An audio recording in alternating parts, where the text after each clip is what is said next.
Hello guys, স্বাগতম জনাইছো মোৰ অন্য এটি ভিডিঅ'লৈ। আশা কৰোঁ আপোনালোক সকলোৰে খবৰ নিশ্চয় ভাল আৰু মোৰো ভাল। তো আজি আকৌ এটি নতুন ৰেচিপি লৈ আপোনালোকৰ মাজলৈ আহিছোঁ।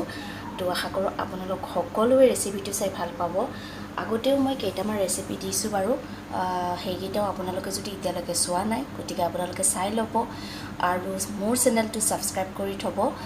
তো আজি বলক ৰেচিপিটো কি ৰেচিপি হয় মই আপোনালোকক দেখাম।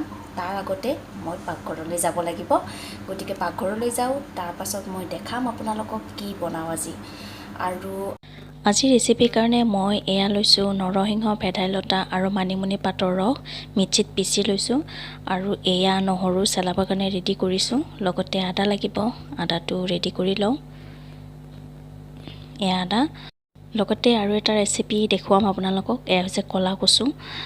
ক'লা কচু ইয়াত মই বুট দিম। এয়া হৈছে ভাঙন মাছ।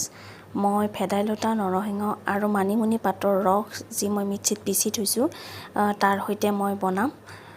প্ৰথমে মই মাছখিনি সানি লওঁ। হালধি আৰু নিমখ মই দি লৈছোঁ। তাৰ পাছত আমি মাছখিনি ফ্ৰাই কৰিম। ইয়াত তেল গৰম হ'বলৈ দিছোঁ। এতিয়া মাছখিনি ফ্ৰাই কৰি লওঁ।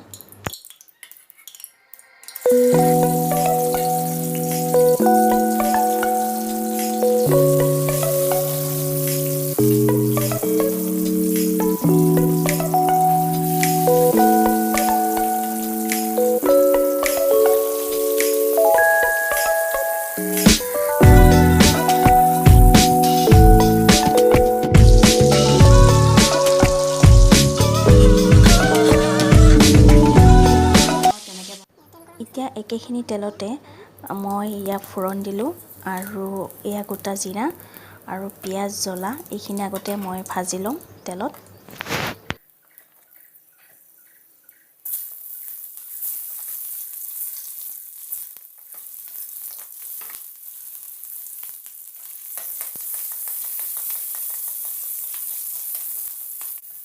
পিঁয়াজখিনি ভাজি লোৱাৰ পাছত মই ইয়াত আদা নহৰু পেষ্ট যিখিনি মই বটি থৈছিলোঁ সেইখিনি দি দিলোঁ।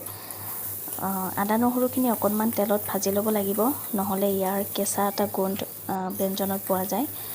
তো তাৰ কাৰণে মই এয়া ভাজি লৈছোঁ অকণমান টাইম।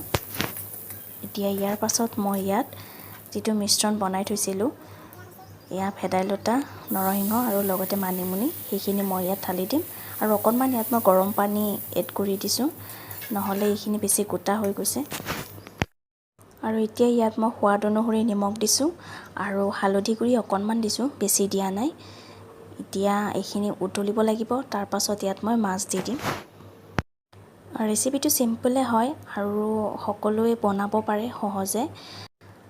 মই আনফালে আন এটা কেৰাহীত কচুখিনি ভাজিবলৈ আৰম্ভ কৰিলোঁ। চিম্পলকৈ ভাজিছোঁ যিহেতু মোৰ হাতত সময় বেছি নাছিলে।